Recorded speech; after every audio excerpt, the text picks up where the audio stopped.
Yon. So, good morning. Blessed Sunday to all of us, mga ka-Doc Roski TV. Meron tayo ngayon pag-uusapan tungkol sa nakaraang linggo na viral sa Facebook na kung saan yung teacher, ganito kalapit yung camera, yung cellphone video, na siya ay nagsisermon, no? Sa kanyang mga estudyante and telling things like, for example, mayabang lang kayo, wala pa kayo nararating, try nyo mag-board exam. Then itong umaga lang, may nakita naman akong lalaki naman na teacher. Nagsasabi din ng kung ano sa mga estudyante. And they got different reactions from our social media netizens, no? May nagsasabi na tama lang yun. Mga bata ngayon medyo mahina kalooban, no? Mahinang nilalang, yung mga ganun term, no?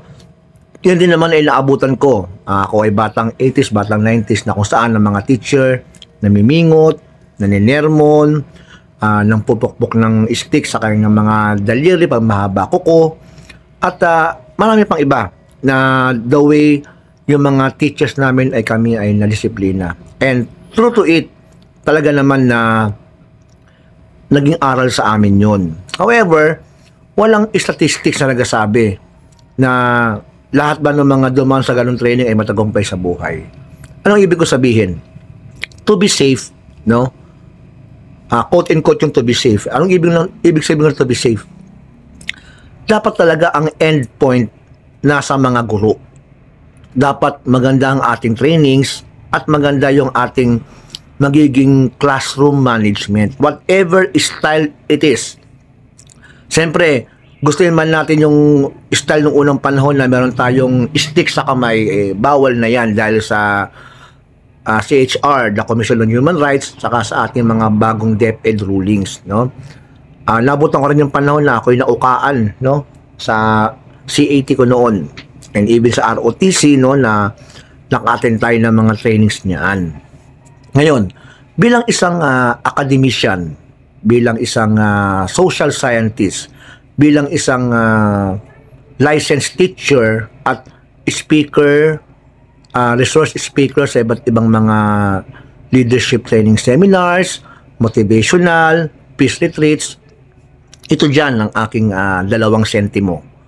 Paano ba natin maiwasan, no, na ang isang teacher ay mag-erupt, no, sumabog yung kanyang damdamin at yung bang win-win solution, no? Ang mga guro talaga ang isa sa pinakamahirap ang propesyon. Sabi nga nila, the noblest profession of them all. Walang mga doktor, walang mga abogado, walang mga engineers, walang mga piloto at iba pang mga successful na professionals kung hindi sila dumadaan sa ating mga kamay bilang kanilang guro. Pero tayo naman bilang guro, hindi rin tayo tinatawag na guro lamang. We were called then as mentors, model, no? Tatay pa nga, magulang tayo ng mga estudyante. Ano ba dapat ang meron ng isang guro? Ito ay aking opinion, professional ko tong advice sa ating mga kapwa kaguruan sa DepEd o maging sa kolehiyo. Okay. Failure to prepare is the preparation to fail. I keep on telling that sa mga estudyante ko.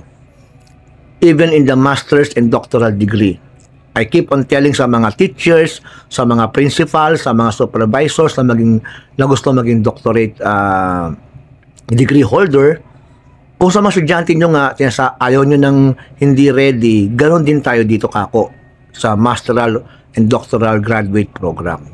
Kailangan kako, ready rin kayo sa mga gawain na pinapagawa ko.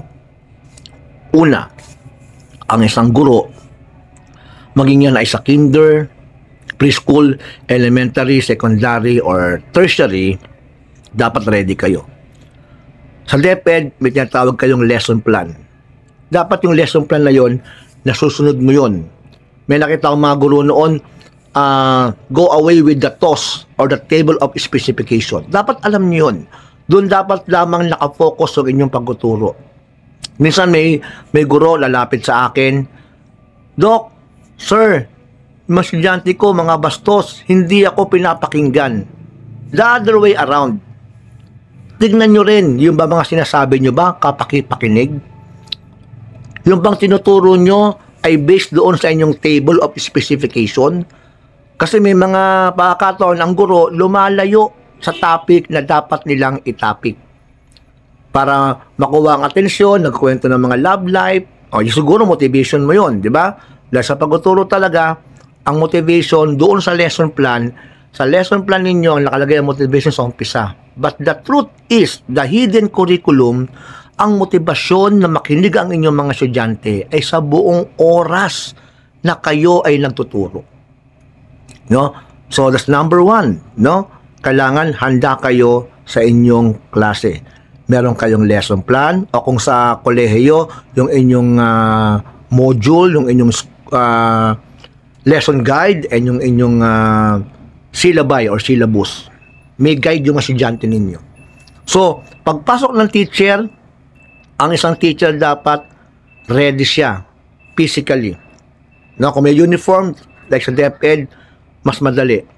Sa tertiary, ang professor dapat, magmukha ka talagang professor. No, because how you look, how you dress, dictates respect. At pagpasok mo ng classroom, kailangan maramdaman ng mga estudyante mo na ready ka sa lesson nyo. Ang mga estudyante ngayon, matalino lalo dahil sa social media. No? Pwede kang i-video, pwede kang i-audio record. Kasi pag pagpasok mo ng classroom mo, nagmamadali ka, no? Taranta ka, galit ka kaagad. No? Talaga mas estudyante mo, iba reaction doon. No? Respect begets respect. So pagpasok mo, nakita mo o nakita nila na ikaw ay karespeto, maayos kang manamit, maayos ang iyong sarili, at ikaw ay papasok ng iyong classroom, doon ngayon tayo tutungo sa tinatawag na classroom management. Nasa teacher talaga, dahil sa loob ng classroom, you dictates everything. At teka lang, baka tayo makot na dictator. Ang ibig sabihin nun, ikaw ang tumitsyempo o ikaw ang gumagawa ng classroom climate kung paano ang mga bata magbe-behave, yun ay ikaw ang magiging dahilan. At nakatayo ka sa harapan ng mga klase mo. O, may di ba may tinatawag na routinary activities, nagagawa mo ba yun? Lalo sa DepEd, even in the college level, meron tayong mga routinary activities. Mag-pray, make sure na ang classroom malinis, di ba? May isang study kasi sa Amerika, no, yung Hawthorne studies, no, nakaka-apekto sa mood ng estudyante. Ang ilaw, ang kalinisan ng paligid, yung presko yung paligid, maaliwalas, nakaka-apekto yan. Sana i-consider ni teacher yon. Sunod, ang isang teacher dapat, ito napakahalaga nito. Excuse. Lalo sa mga nag-demo, pag ako umupo ng demonstration teaching, alam ko pag ang teacher ready sa kanyang lesson o hindi. Kailangan ng teacher, meron kang mastery of the lesson. No? Sabi ko sa estudyante ko, alam niyo ang isang teacher o ang guro o ang professor na hindi ready sa kanyang lesson. Paano? Papasok ko yan galit. Sinong reporter? No? Papasok yan nung walang kadahilan, magagalit sa mga estudyante niya. Malamang sa malamang yan, hindi yan ready sa kanyang lesson. Ano pa? Parang salita, ang kala mo nag-yoga. Hindi matuloy-tuloy yung sinasabi. Ano pa? What you call it, nasa lulo ng dila ko. Ano pa? Magtatawag ng mga bata, kunwari recitation, pero kung totoo, hindi niya alam yung tamang sagot. Sasabihin sa estudyante niya, malapit na nakuha yung tamang sagot, pero kung totoo, kabaliktaran yun, sa kanya yun. O kaya, may tinanong yung bata, hindi kayang sagutin. Ang sabi ng teacher, that is your assignment. Yan ang mga senyales na ang teacher hindi handa sa lesson. Kaya ang guro, kailangan meron kang master of the lesson. Pag meron ka yan, believe me, hindi ka basta-basta mga galit. Minsan kasi, sorry ha, nagiging excuse niyo yan. Inuubos yung buong oras para manermon. Sunod, dahil meron kang master of the lesson, tuloy-tuloy na lumalabas sa iyong bunganga yung mga lesson na dapat mong ituro sa mga estudyante na nakapaloob doon sa table of specification. Hindi ka lalayo. Hindi ka lalayo. And kung meron kang PowerPoint presentation, meron kang visual aid, di ba? Kaya nga tinawag na visual aid kasi marami sa mga learners talaga, visual learners, no? Kailangan nakikita nila. Hindi ka pwede magturo sa Kindle na, this is an apple.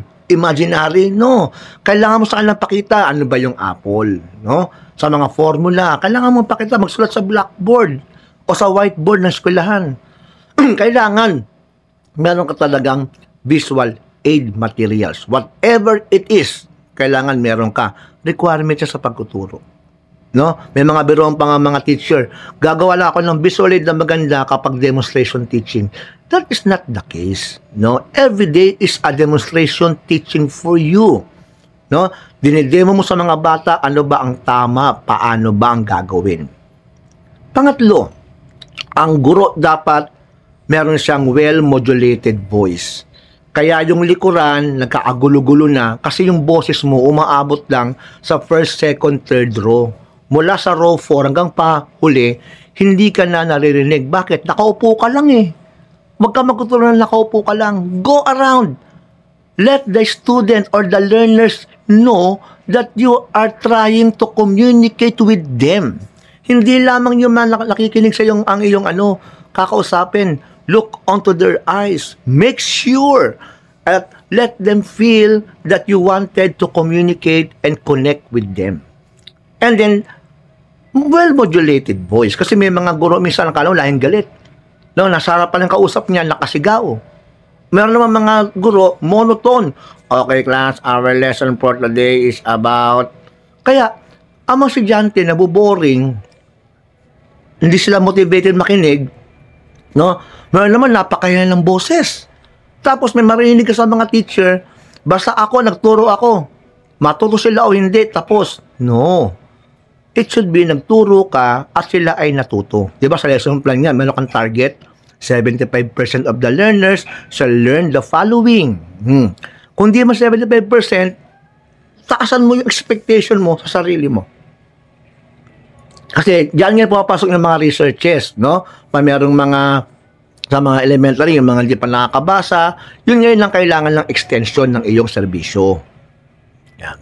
So una, kailangan prepared ka, mastery of the lesson, meron kang well-modulated voice, yung sa well-prepared kasama yung how you look, ha? Well-modulated voice. At pang-5, yung classroom management. Kailangan malinaw sa mga estudyante mo.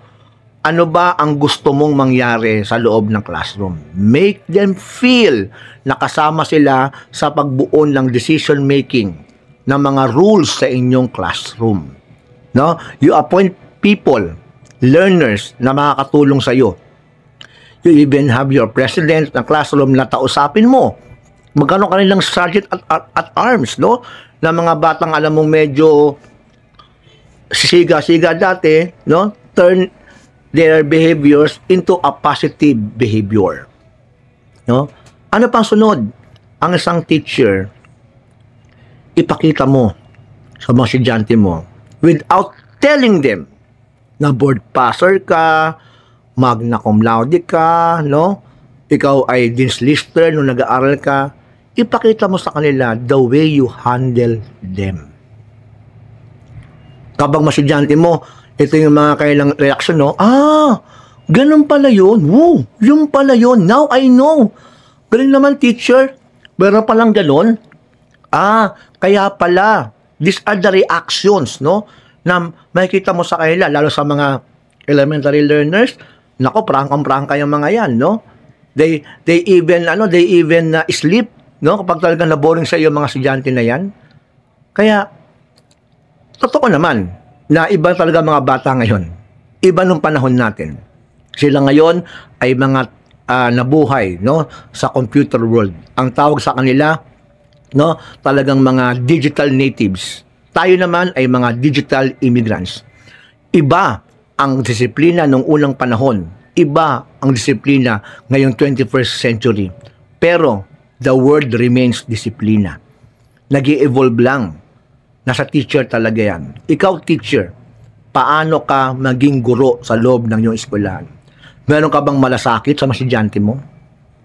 Nakikita mo ba ang kailang pangangailangan? Ikaw ang mas nakakaunawa. Ang isang estudyante, kapag siya ay pardo, feel at risk of dropping out. No? Anong ginagawa mo?